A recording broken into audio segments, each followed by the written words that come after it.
So the Toronto Maple Leafs lock up Jake McCabe on a 5-year deal that averages out to $4.51 million a season. So, is that a good number? Is it a good move? Here's Mike Johnson to tell us about it. MJ, what do you think of the deal? Grade this from the Toronto Maple Leafs standpoint. How well did they do on this deal? From the Leafs standpoint, it's an A. Yes. Might even be an A plus, Gino. It's that good of a deal because think about now. Jake McCabe's coming off a $4 million contract, not two. He get paid by Toronto $2 million, but he's getting paid by Chicago another $2 million. So he's already making $4 million.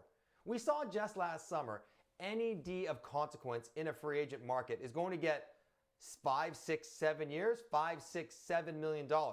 So to try to replace Jake McCabe as a free agent, if you were not to re-sign him, you're talking more money, more term for a guy who's going to be around 30 years old anyways. So you're going to re-up a guy that you know, who works well in your system, who brings stuff to your team that you like. The grit, the jam, the pride, the passion, all those things. He's shown himself to be a very capable puck-moving offensive facilitator.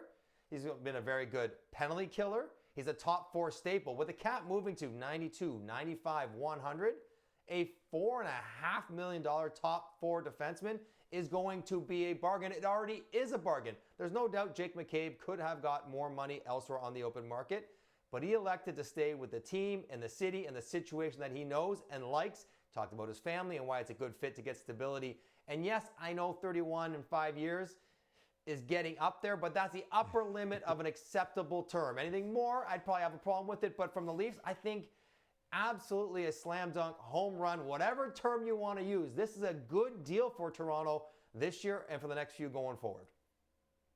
Okay, but that's the question mark, right? The timeline. McCabe, Riley, and Tanev are all signed through 2032. Oliver Ekman-Larsson signed through 2028. 2 questions for you here in one.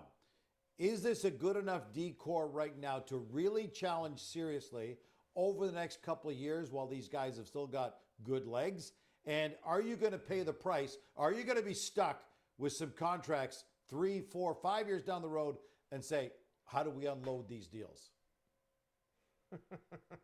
So part one, I do think this defense has the makings of being quality enough with good goaltending, good system play, timely offense to go on a deep playoff run. I mean, you look at different teams that have gone deep in the past few years, and not everyone has an absolute superstar stud defenseman.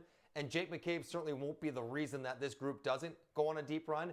Yeah, it's a concern, but for the next 2-3 years, this group, as they're put together with some additions that maybe help push up from the bottom, should be good enough to be a very good regular season team and a really good playoff team. Part of the issue, Gino, is the Leafs are pot committed to this direction, right? The Morgan Riley contract, the term they gave Tanev, they know that they are prisoners of the moment and they're going all in the next couple, 3 years. And then they realize, to answer part B, yes, of course, at the end of these contracts, there's going to be issues. There's going to be, whether it's injuries or drop in performance or whatever it might be, and the deals might be very difficult to move.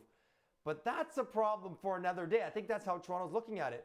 They'll figure out the solution to that issue 2 years down the road, 3 years down the road. Who knows what might be happening? New CBA, cap issue.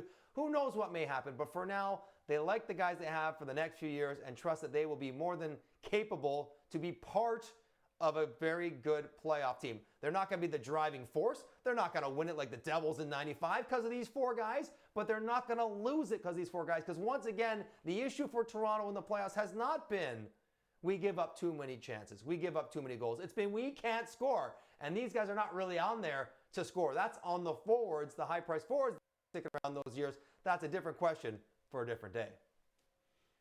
Timothy Liljegren. You had to know I was going to go there. We're going down the depth chart now on the blue line. Here's a guy they just signed 2 years, $3 million a season, and now they can't find a slot for him. MJ, what's going on with him? What does Berube not like that clearly Brad Treliving did like to offer him that $6 million over 2 years? What's going on there? Well, there were some different contractual stipulations this summer. I think there was some ARB concerns and some, different elements to that contract offer. If they were going to trade him, they wanted to have a deal in place that would make him more attractive because he's a known commodity. There's some different elements in play when he got that deal, Gino, in the summer. But I think, Liljegren would admit it, Berube would admit it. He didn't have a good camp. So you're trying to make a good first impression on a new coach. He wasn't able to do it. What Timothy Liljegren is, though, is an NHL defender.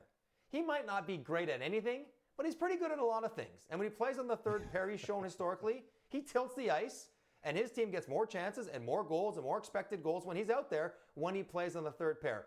Yes, he maybe make the odd mistake. Yes, he might get knocked down occasionally, but every player does. If he didn't, he'd be making $7 million, Gino, not $3 million. So we can't punish him for that. He is good enough to be in this lineup. I think he just has to rehabilitate his confidence and his coach's belief in him, and then he can play certainly up to a $3 million player, if not more. And then once he does that, then the Leafs will have flexibility. If they don't see him as part of the future, then you can clear that money, get assets back, and move on in a different direction. But it'll happen because he's too good to be a healthy scratch, and he makes too much, especially on Toronto, to not be in the lineup. Timothy Liljegren should be recording on this and play back the tape to Craig Berube, because you just said he's too good to be sitting. We'll see if Craig Berube agrees. Our analyst, Mike Johnson.